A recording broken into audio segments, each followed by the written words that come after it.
Magandang morning, City Hires! And today you're watching IE Discovery. Kaya nga po, nandito po kami ngayon sa grounds ng Baguio City High School at matutunghayan po natin ang anong title ulit ng partner? BCHS Skills and Micro Entrepreneurship. As you can see, there are many stalls. Here we are, everyone! The different stalls in today's event. Marami talaga pagpipilian, no? From arts and crafts, varieties of food, and even clothes thrifting. Hindi ka masasawa dito. This event is extraordinary kasi andito ng lahat.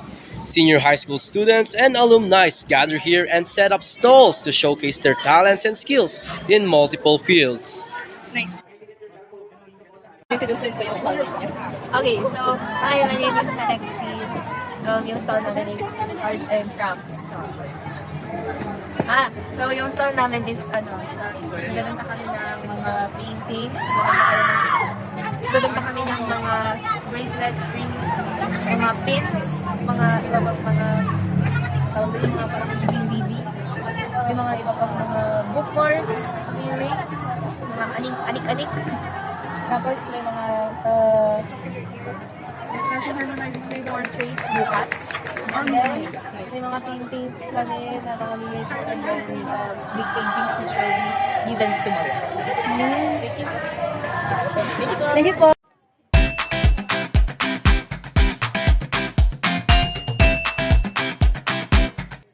Hi guys!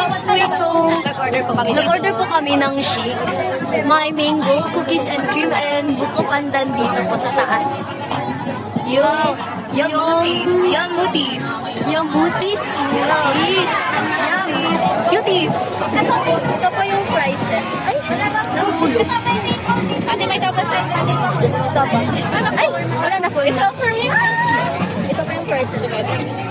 December 2 to 7. December 2 to 7 po. Na kayo.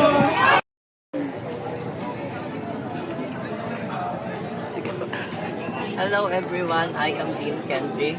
And I am Jocelyn Gill. And this is our stall, which is we are selling baked goods. Over here we have muffins, which is actually cupcakes. And we also have cheese bars, rainbow puddings, and also this pack of 4 carrot cupcakes for a good deal for that. And we also have Cheese puto and banana cake. We also have packed pretzels and coated limalos.